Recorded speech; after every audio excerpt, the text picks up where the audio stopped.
the church and life of faith, because we're dealing with unprecedented challenges, dealing with the COVID pandemic, dealing with the economic issues. But I'm grateful to see that throughout the church, we're having amazing responses. Today, I have a very special guest. I believe that she prophetically spoke early into the issues the church needed to focus on.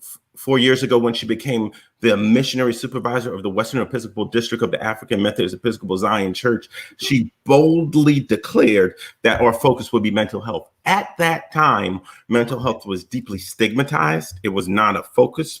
It was something that was sort of in the closet. We all had a crazy auntie, crazy uncle, but it was something in the closet. But right now, as we continue to read the newspapers, we realize that focus was prescient. It was almost as if she saw where we were going, because mental illness, whether it be depression, anxiety, fear of losing jobs, abuse in the home, so many things are happening right now with mental health, and will be exacerbated over the next few years dealing with this issue. So I'd like to introduce to you my missionary supervisor, Miss Nicole Powell. How are you doing? Hi, I'm wonderful. How are you? I am doing great. Can you tell us a little bit about what you've done over the past 4 years, taking a group of churches with a population that was, resistant because of historic trends to speak about the taboo? Okay. And how did I make that sound good? Well said, yes. And tell us some of the challenges, some of the wins that you've had doing it. Sure. Well said in terms of referencing resistance. Mm-hmm. I am definitely the youngest missionary supervisor at this time, and not sure in history, but traditionally speaking, there was not really a specific focal point of where we would like to go mission-wise. Mm-hmm. So speaking with Bishop, my profession is within domestic violence, so that's where he wanted to focus. I was like, well, I think we could do a little bigger. And literally the Spirit spoke to me, went to a worship service, going into our strategic planning meeting in Alaska, Mm-hmm. and we discussed the church. It was a video shown discussing the church's response to mental health. And as Mm-hmm. you know, not only is there a stigma around mental health, but especially Black mental health. Mm-hmm. Mm-hmm. And we are the Black church. And as a church, we are the number one source for our community. And so that's where we needed to start. And with it, we went in with the idea of just simply bringing awareness to it, breaking the stigma, and simply starting the conversation. And when we did, a lot of our leaders were like, what is mental health? Mm-hmm. And literally I had an officer share with me, she said, Missionary Supervisor, until you mentioned it, I never heard of mental health. And now I hear it everywhere. Wow. And wow. So we simply wanted to start there. We had other plans in action regarding resources, and which we will discuss later. But we just simply wanted to have the conversation, which we did. And it has definitely gone above and beyond what I imagined it to be. But I'm so grateful that the Spirit spoke and I listened, and here we are.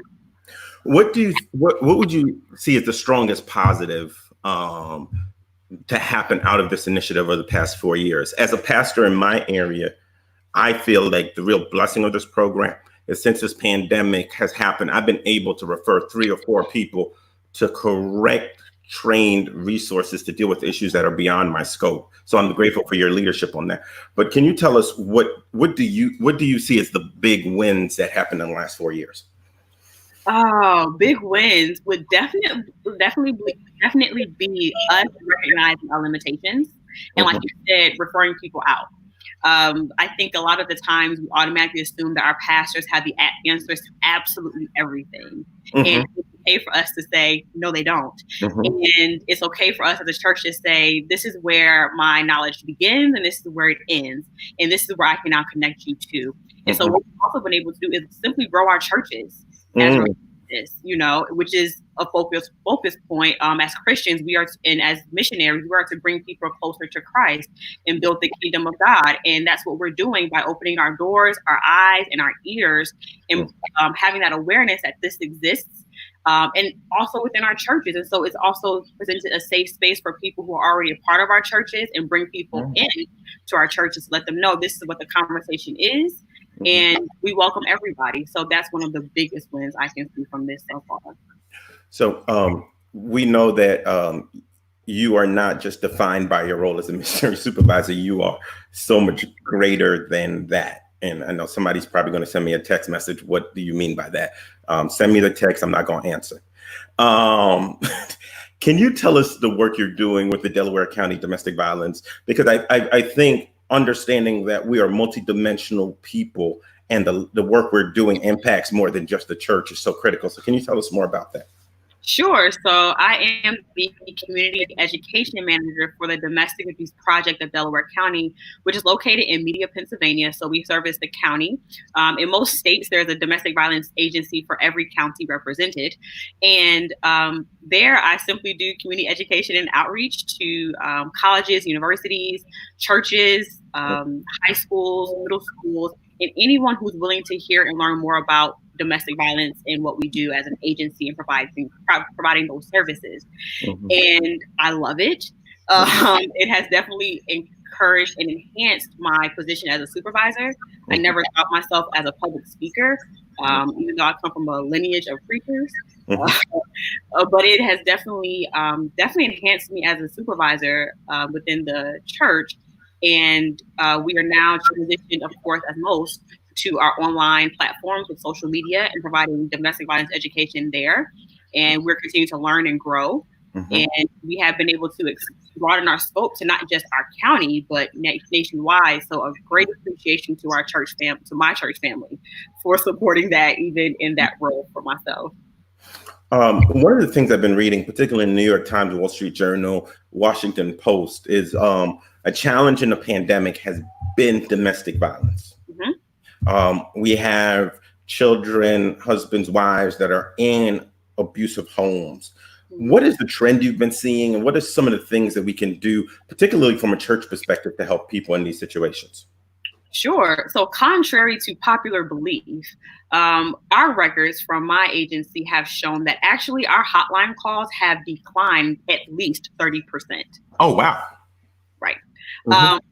Not negating that domestic violence is not on the rise. However, our numbers do not reflect that as of yet. So mm-hmm. what we're preparing to do is to prepare for the surge that will happen once we do reopen and get to some sense of normalcy, quote unquote. Mm-hmm. And that is going to look different. But what we have seen an increase in are domestic incidents amongst parents and children. So you have parents hitting the children or the children hitting the parents? Both. Oh, wow. And these are adult children, not children. So child abuse reports have also declined because you don't see these abuse or bruises on these children where you're able to make the report thereafter. And for us, people are not safe enough to make the phone call to our hotline to say, I need help and what are your services offered to me? Mm-hmm. So as a church, we are that safe space, right? Mm-hmm. We are still connected to our congregations. We are the people to speak up and speak out about these comments. And if they can't reach out to places like a domestic abuse project, they can reach out to their church because that's something that they stay in contact with, hopefully on a weekly, if not daily basis. So that's where we come into play. So do you advocate pastors, class leaders, whoever is the trusted source, deacons, because we have people that from a lot of different denominations that listen to this. Mm-hmm. Do you encourage them to leave like a contact space for that? Maybe not calling it domestic abuse, but if you have personal issues, call this number, that kind of stuff. Is that something you would advocate for as a strategy for us? I definitely would. However, I'll be very careful with that because something that we strive upon or thrive upon within the Domestic Abuse Project is confidentiality and safety, right? And for some reason, the church struggles with confidentiality, contrary to popular belief, right?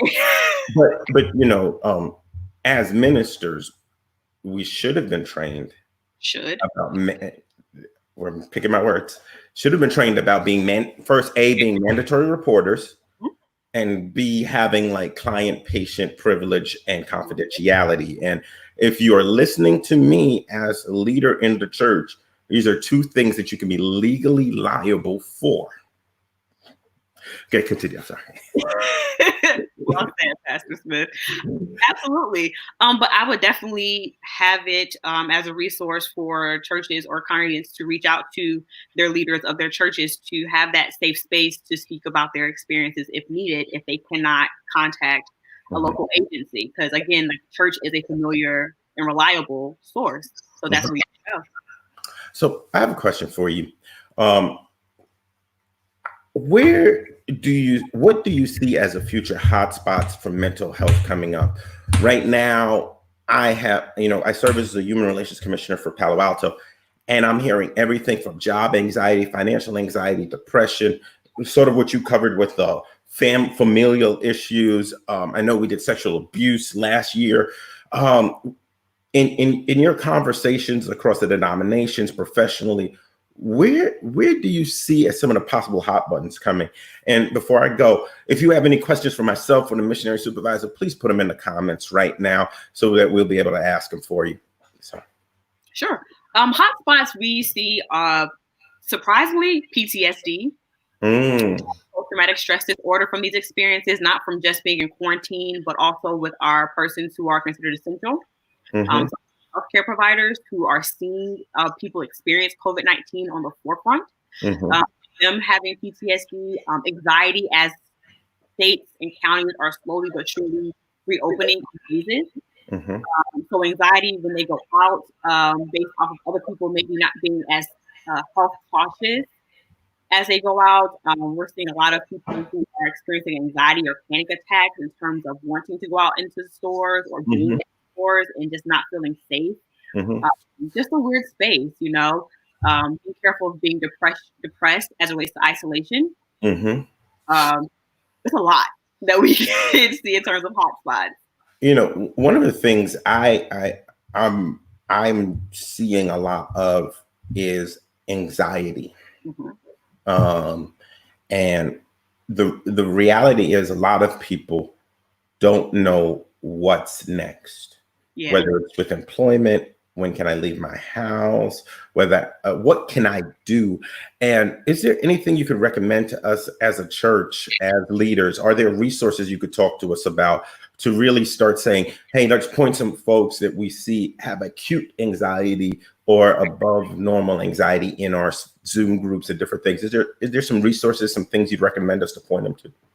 My favorite resource and connection that, again, we have definitely been able to do successfully in the Western Episcopal District is to make that connection with NAMI. What is NAMI? The National Alliance for Mental Illness.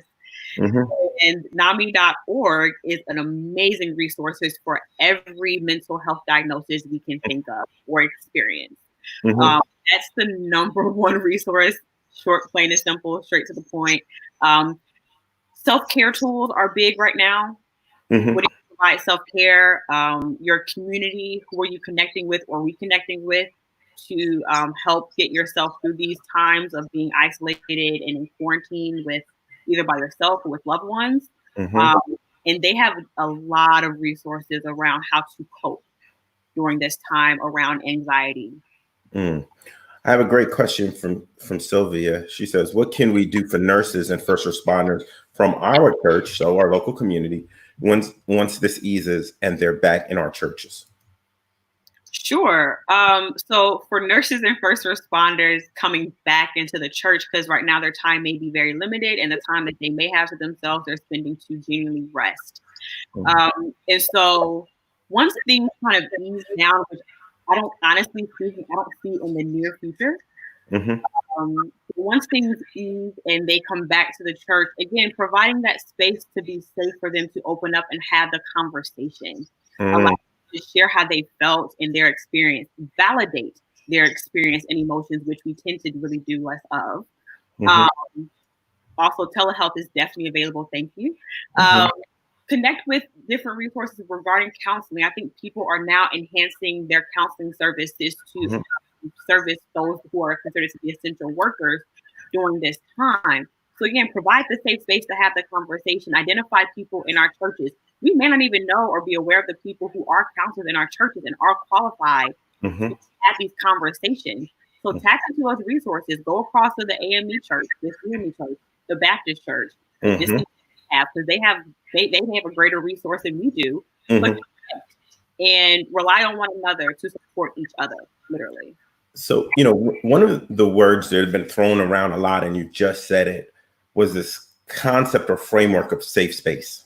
Can you help the layman to define what a safe space is and how to create a safe space, because I think oftentimes we grab onto these buzzwords and then we'll say it at the beginning of a discussion and then break every rule of what a safe space is. So can you help us as a church and as people define what safe space is and how to create that safe space? Because I agree with you, there is going to be a lot of trauma coming out of it. And I think the church is to understand the real meaning of safe space and really, so.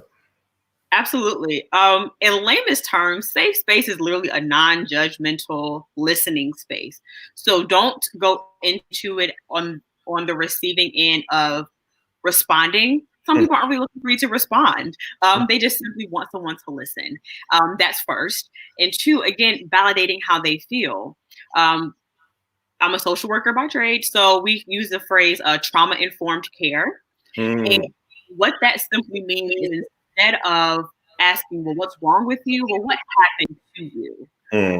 Again, taking the blame off of that individual and tapping into that experience is an open-ended question that will allow for an open-ended conversation if that is what's desired. And it allows an individual to have, like, again, a weight lifted. I don't feel like what has happened to me is of any fault of my own. And I'm simply experiencing it. And this is what my experience has been. And now you're allowing me to share that. Again, non-judgmental, don't actually active listening must be taught. People don't have. And I read something recently that was shared by a phenomenal friend and big sister. We tend to applaud those who speak more rather than listen more. And so if we listen more, then we will be more effective in our communication. So safe spaces is just, again, allowing your doors to be open and your ears really to be open, and also your heart. And once you do that, that safe space is created, plain and simple. So 2 parts of safe space. One of the things I think a lot of people try to do in the church is fix people when they talk. Can you talk about you don't have to be Superman in a safe space? And can you also talk about confidentiality in a safe space? Sure. Being Superman in a safe space. Well said. Never heard that one. Again, so actually the hardest lesson I had to learn going into social work and also being a domestic violence advocate and counselor is that I'm not there to fix their problem. And I think that's a major misconception when you go into counseling or therapy, that you're there for your therapist to fix your problem. And that's not the case. We're to provide guidance and, again, a listening ear. And so what that conversation looks like, or active listening, is, again, listening, receiving, providing guidance, and maybe just support, and say, well, and it's okay to not know, and say, I don't know the answer to your question, or I don't know the words to give you in this moment. But if you give me some time, or if you'd like for me to, I can provide this at another time if you'd like to revisit this conversation. Yeah. And let's talk about confidentiality. I think it's such a critical thing that we have to start stressing in the church, particularly as we go back. And I personally believe, and I know Bishop also believes this, that our churches are going to be more flooded or more packed than ever before with the outsider because of the degradation of so many other societal structures. So I think a lesson the church has to learn is confidentiality. When people share, it is not. I'll leave it to you to define for me. And let me be clear too. Confidentiality is not as complex as people make it out to be. I am also a part of our department in my agency is the fact that we do all the new hire trainings. And so a part of the training is confidentiality. And with that, it's not necessarily plain and simple. Don't tell names. Keep that to yourself. It's okay to share someone's experience or even your personal experience to benefit a conversation. But just don't say names. Say, hey, let me tell you what Coloma told me about what was going on. No, that's cool. We say, like, a friend of mine shared this with me, and I think this would be good to add into this conversation to give you a perspective of what this may look like. Wow. Well, a regular viewer, my friend Todd Bryant, he always asks the best stuff. He says, would it be a good metaphor to shepherd the process, but not the problem? Tell me more about this shepherd process. So basically, he's saying instead of walking along with people and guiding them along and being part of the process and not trying to actually fix the problem, just walking with them, like how a shepherd would walk with sheep. Absolutely. I have had the fortunate opportunity to become a part of what we call a community, emphasizing the unity in community amongst a group of about 30 African American women, right? And we're walking with one another through a variety of experiences, and we pray for each other. We pray with each other. Nothing is too big or too small. We'll simply put in a group chat, "Hey, I need your prayer for X, Y, and Z," and right away we're like done. No questions asked, no probing. Well, how old? Who is it? Why? When? Where? Whatever God says, we will speak it. We will pray, and we will put prayers in it. In the name of Jesus Christ, we're praying for this, and we'll type it out and we'll put it out there so you know what we're praying for. That's how you go along with the process that there's with someone as a church. So we're walking, we're praying with you, we're identifying Bible verses or scriptures that will benefit you in this process. It's okay to give a Bible verse, it's not too preachy. It helps. It does. The Bible does help. It's okay. I think one of the things, and you just brought it up, is we can either become so spiritual or so intellectual that we ignore either one. We either become fundamentalist or intellectualist. And I'd love to hear, how do you combine both? How do you, what do you do to combine both? Because I know you serve professionally communicating it and in the church communicating it. So how do you balance both? How do you balance that tension? Ooh, great question.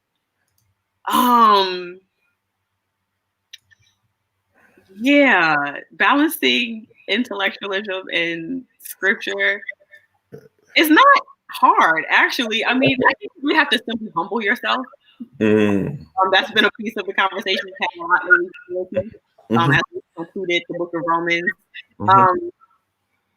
Humble yourself. You know what you know, and you don't know what you don't know, and be open to learning.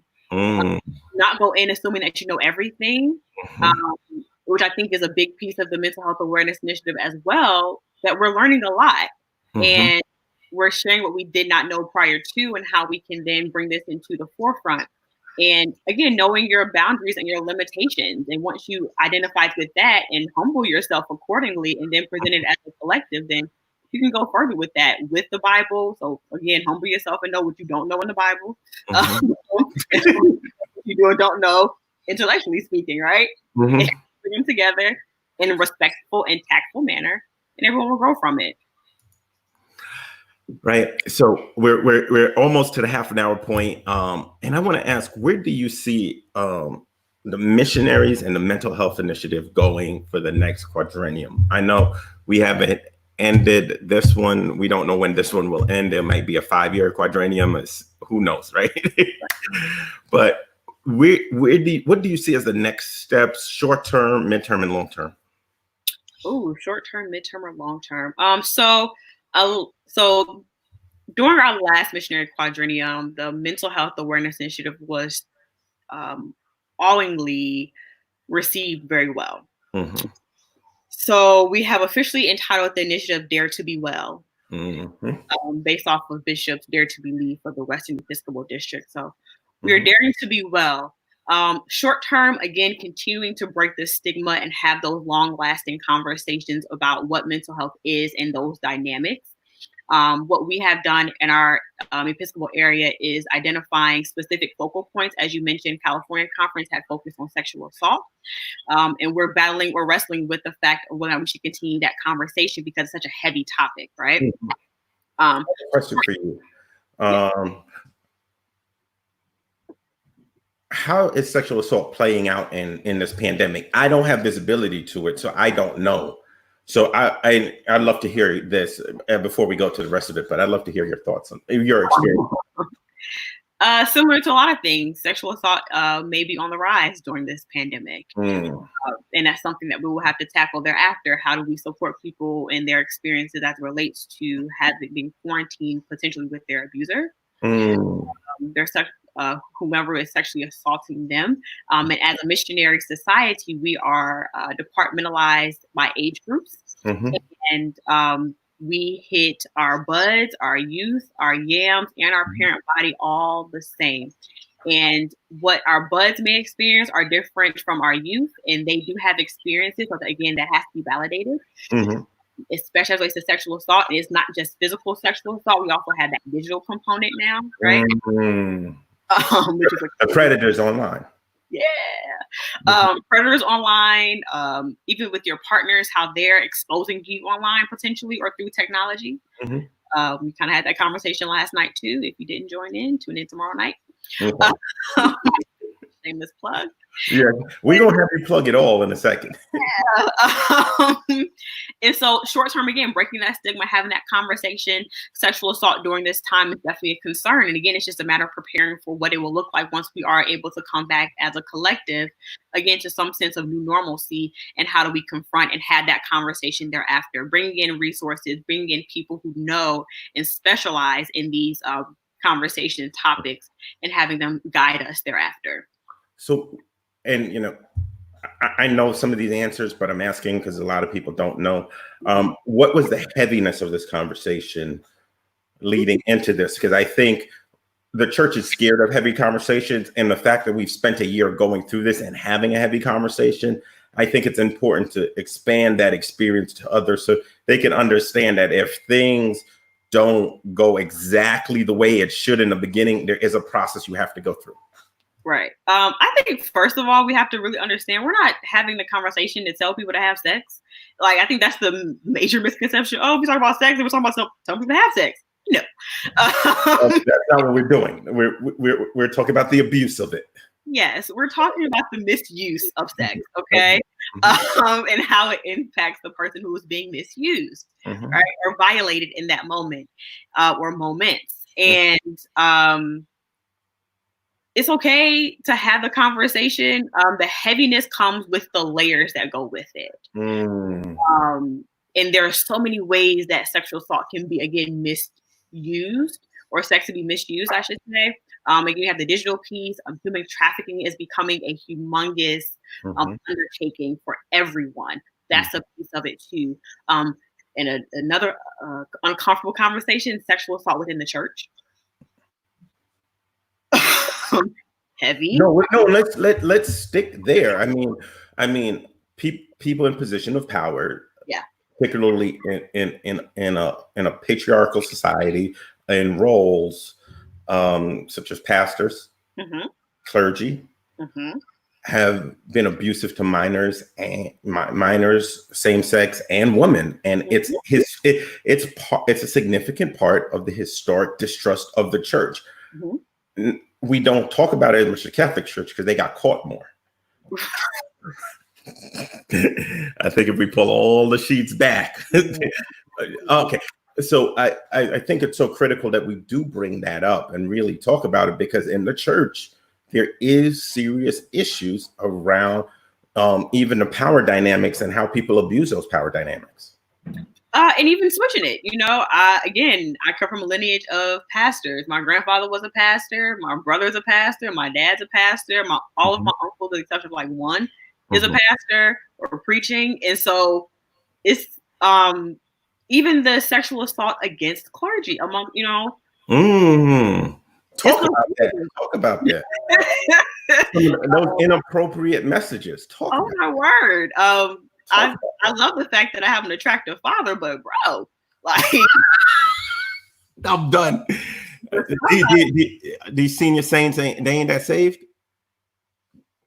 We ain't gonna say nothing else. We gonna because somebody probably screenshot that moment. That's it. I mean, he makes pretty people, but yeah. So I think that's a significant part. Sister Thorne, one of my good members, asked a really fundamental question. Are we breaking confident when we share concerns with pastors as class leaders? I would say no, again, as long as you're keeping that person's confidence by not sharing their names. Okay. But what if it's a mandatory report situation? Mandatory report, I would seek guidance first, again, without sharing names, saying, hey, this came to me, how should I move forward? And then you have to take the next step. And always, of course, preface your conversation with that individual. Once they are starting to, once you feel they're starting to share something, say, oh, by the, just to inform you, I'm a mandated reporter. So anything you share with me thereafter concerning X, Y, and Z, we have to have a follow-up conversation, and ultimate next steps will then have to follow. I think we should do some training on mandatory reporting for class leaders. Bet. Let's go. Let's do that. All the way from Baltimore, my good friend Milton Williams is here. Pastor Jackie Day is here. Hey. Brandon Fisher's here. The best woman in the world is here. Oh, best woman.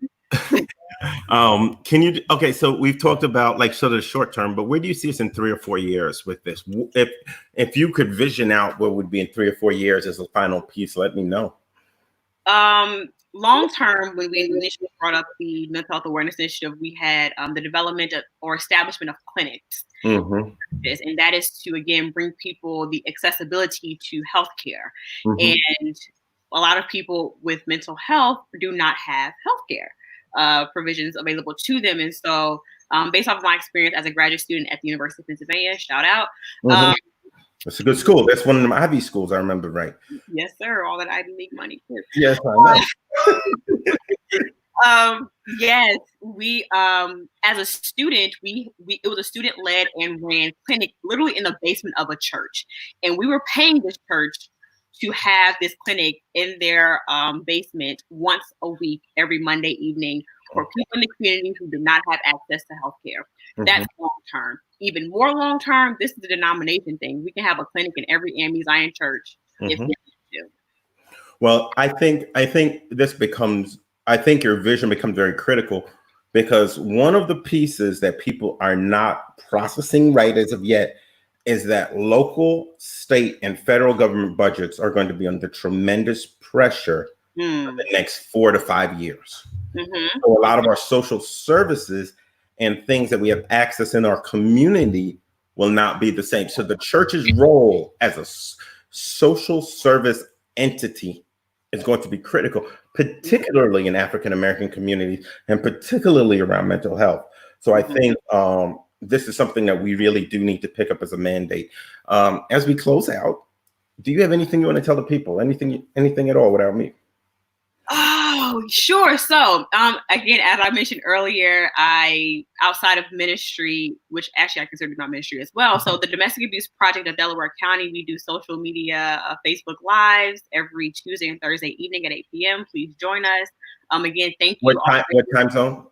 Oh, excuse me, 8 o'clock Eastern Standard Time, 5 Pacific Standard Time, and 7 Central Standard Time. Thank you for that. I am currently on the West Coast, so I shift accordingly. Mm-hmm. So again, thank you for those of you who have joined thus far. We have great conversations around healthy and unhealthy relationships. We also talk about how we can help and support our kiddos who are going through this time with us. But ultimately, we just ask you continue to pray with and for us as we roll out this Dare to Be Well mental health awareness initiative. Kudos to those leaders in our connection who have picked this up, have already actually established mental health awareness prior to me becoming a missionary supervisor. So they know who they are. And those who are continuing the conversation and the support behind it. I appreciate you. Bishop and I appreciate you. Big shout outs to my bishop for him picking this up and running with it. He is phenomenal. He is, again, my bulldog. So if you push against it, he was like, oh, no. Oh, he had your back. Let me tell you, he had your back. If there was one thing, if you had any doubts, there was no doubt he had your back. Yeah, that's my man. Again, we appreciate your support. Again, pray with and for us. Dare to Be Well is just beginning. The best is indeed yet to come. And we are excited to work with and for you all. If you have any questions, please let us know. We are on fire for God. We'll be doing some informational sessions and webinars in the near future. For May is Mental Health Awareness Month. Exactly. July is Minority Mental Health Awareness Month. So we will be doing some webinars and some social media lives this month, next month in July, since annual conferences for the Western Episcopal District are officially canceled. Our work is just beginning with mental health awareness. So join us. We have a lot of work to do. We are game for insight and how we can flourish this. And we look forward to working with and for everyone. And, as we go into Minority Mental Health Month, maybe we can work something with the Next Project Conversation to be part of that effort, because I feel like mental health is a significant issue and is only going to escalate over the next few months. Missionary Supervisor, thank you so much for taking time out to be on the show, some time with us. It's been a blessing. People are just commenting, they love it. Thank you so much. Everybody, thank you so much for joining us for episode 9 of the Next Project Conversations. Tomorrow, we have episode 10. I have my good friend, Reverend Dr. Brandon Fisher, and his wife, First Lady Victoria Fisher, joining us.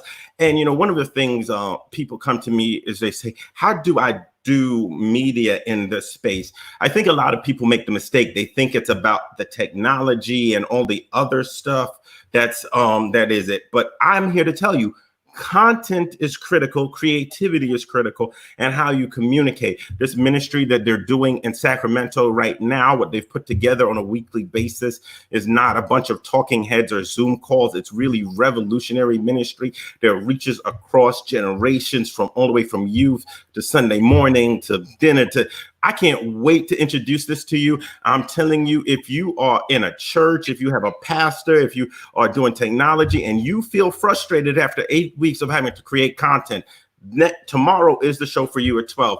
Thank you so much.